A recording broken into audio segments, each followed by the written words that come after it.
Hey everybody, welcome to Prepper Junkie. Today we're going to go over a very cool optic. Not that you would guess it by the box it's in, but we're going to go over the very cool Aimpoint CompM5s. Alright, so let's go ahead and unbox this and take a quick look. Yeah, Aimpoint spared no packaging, spared no expense with their packaging. It's literally just a white box. Inside we have an extra set of screws here. This is if you want to take off the spacer, 39mm spacer that's on there, and go with a low mount. That's what that's for. We have some instruction booklets. Inside we have, if I can get it out, tool here for tightening and loosening bolts. We have a Duracell battery, and we have the Comp M5s. Isn't that thing a beauty? It's absolutely, it's a beautiful looking optic. So let's take a minute and just appreciate how nice this is. Very nice. Okay, so why was the Comp M5 made? So you guys have probably read online, and if you haven't, well, I guess it's story time. The Comp M5s, or M5, originally was made for some agencies that work overseas, and apparently it's kind of hard to get hold of CR2032 batteries. Even though it's a common battery in the US, apparently it's not where some of our forces are.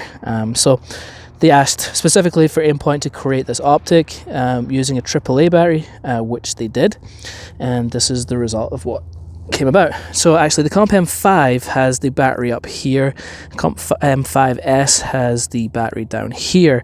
The only other real differences between the two is on the M5 non-S version, it's got the tube here and it's kind of like a straight thing, like there's no beautiful curve, like it's got nice curves here. It isn't actually on the M5. That's a new feature they added for the M5s, but other than that there's not a whole lot of differences on the battery even down here. So the construction of this optic is the first time the Aimpoint has gone with 7075 T6 aluminum, so it's probably their most rugged optic they have. Not saying that their T2s, Aimpoint Pros or anything else are not bomb-proof, because we know they are, and it's been proven, but this is they have gone with a 7075 T6 aluminum on this one, so I would say, I would hope that it's a little more tougher. Who knows? I probably won't be able to find that out, but so yeah, so let's have a look here and let's go around and show you the features. So the turrets or dials are here, and they, as you can see here, they've been milled in. So these are, I'll just get a good angle here. So you can see how these are actually inside of these parts here. So that's to protect the windage and elevation from getting damaged or bumped. And then they just screw off. It would have been nice if these had, this might just prove my point. It would have been nice if they had these kind of tethered somehow. But they're not. So anyway, it's on there, and you can see how also this is, it'd be nice if maybe they, had a different method for changing these, for dialing them in, maybe a little slot to put in like a bullet casing or a coin or something, because with these you've got to use this one here, which has the little dimples on it right there. That's what you got to use to actually change. Sorry, knees were getting sore. So that's what you got to actually use to change these. So if you lose that one, you're kind of screwed for changing it out in the field, which kind of sucks. But with these, obviously you shouldn't have to change it. It's kind of set it and leave it, right? Okay, just make sure I put that back on. So, but they are really well protected in there. So it comes with flip up covers, and they're nice covers, obviously, but when I'm looking through this, I don't like that they're up here. So when I have it on my rifle, which I have up here, I'll show you in a minute, I've actually spun them around, which I'm sure a lot of you do, and I just swing them around that way so they keep out of my field of view. Okay, put those back on. And obviously with all the other Aimpoints out there, these are no different. The back one is see-through, so you can actually, and this one is obviously closed, but you still use the red dot with the lens covers on. It does not need to be open to shoot with this. Alright, So as I say, this is the battery. It takes a AAA battery. To get into the battery compartment, you actually have to take off the forward cap. Ooh, there we go. Get off. Oh, I've got it stuck on there, but it does not want to come off right. There we go. All right. Take the cap off eventually. And then you just simply unscrew the top part here. And you can see it's nicely engraved here with Aimpoint. I like that it's not white and, you know, super obvious. I like how it's just engraved. I think it looks really nice. It's obviously protected with a seal here, the O-ring. Now I haven't put the battery in, obviously, because it's still in the box. But the battery goes in there. And that's back on. We'll put the cap on later. I don't want to put it on right now. All right, so moving to the front here, it does have an extra lens put in at the front. Not lens, a glass put into the front here. So, there's an extra glass and then the lens behind it, and that's the glass is to help protect the lens, but it also increases the submersibility. Submersibility. Oh my gosh, what a day. Submersibility, if that is even a word, to 150 feet. So if you're planning on scuba diving or something, I guess you could take it with you if you want. So it does increase the depth you can go down to. All right, so the glass itself is clear. The dot is crisp. There is 1, 2, 3, 4, 9 settings on this. The first 4 are night vision, and the last ones are obviously daylight. If you're inside and you start going, so on level 7, it's perfect indoors, and you can get 50,000 hours, 5 years of battery life out of this. If you go to 8, it's quite a jump in brightness level, and you drop the battery life dramatically down to 1 year if you're on number 8. Indoors though, you will get a red ring around the edges because it kind of it's just kind of too bright indoors.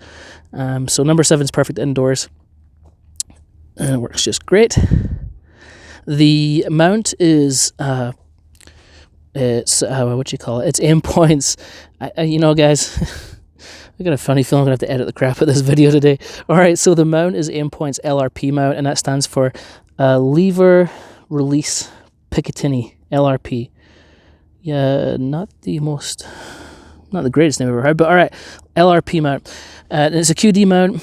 And it's nice. I kind of think I would like this black as well, but it's not a deal breaker. It's just little things. So how to use this? You've actually got to push it up, because on the bottom here, let me get this in focus. You guys can see this. This part right here is milled through, and I don't know if you can see this on camera, but you have to lift this up and pull this out, because there's this little knob here, and that's where it basically goes into lock. Okay. And it just simply attaches like a normal QD. Push it back, lift it up slightly, push it in here, click, and that's locked. And then this does return to 0. It does return to 0 really well. Again, I've been shooting it on my other rifle. This one is just for demo. So it's been shooting just fine. I returned to 0 just fine. We've taken it off and put it back on. It's been great. So the length of this is 3.3 inches. So it's not a huge optic. I mean, it's right in between a micro and say their M4 line is where it's supposed to be. So it's a good size. It's not too big. The width is 1.6 inches. Height is 2.6. It is with their mount with a 39mm spacer in here. It's absolute cold witness. You can take that spacer out by undoing the screws, and you can put it as a low mount. If you want it with 1/3 co-witness, I don't know if there's maybe another spacer you can get, but certainly doesn't come in the package. Okay, so let's have a look here. Okay, so when I did my research on this, and people were asking, they were comparing it to the T2. They were like, well, I have my T2, do I really need to change? And so everyone seems to be comparing this to the T2. So some of the specs on the T2, without the mount is 3 ounces. With the mount, obviously it goes up a little bit. You could be at 3.7 to 4 ounces, depending on the mount, or if you put on a QD mount or whatever. It does obviously take the CR2032 batteries. It still has the same amount of battery life. The waterproof depth is 80 feet. And so people are saying, well, should I upgrade? Should I not? That's totally your call, guys. I think if I had a T2, I don't know if I would upgrade. I do love this optic, but if you already have a T2, is it worth upgrading? that's your call. If I didn't have either one, I would go with the M5 S. I know they're a little pricey. They are coming down in price. I did get this on sale for $780, mount included. So I jumped on it, and that's why I bought two. And they've been absolutely fantastic. Just a phenomenal optic. So yeah, I think that's about it. I don't think there's anything else to cover. If you guys, as always, if you have any comments, questions, or whatever, ask them below. I'm always happy to help if I can. I'll put a link in the description where to get one of these. It's not going to be on sale, but it's probably not going to be on. I think the sale's already ended, but I'll put a link in the description for you guys. And if you haven't hit that like and subscribe button, please do. Also, you can follow me on Twitter. I do have a channel called Prepper Junkie. I post daily deals on gun deals, optics. There's always some great deals that I post to save you guys some money, along with news articles and things like that. Oh, I was about to leave you guys, and I realized I didn't show you on the rifle. So you can see here, it does not take up a lot of space. The footprint's really small. And I wanted to give you a quick demonstration of it beside like an EOTech. This is only a cute other kind of optic I had close to hand. So you can try and get, if you've played with an EOTech, it might just give you an idea of just the actual size of this.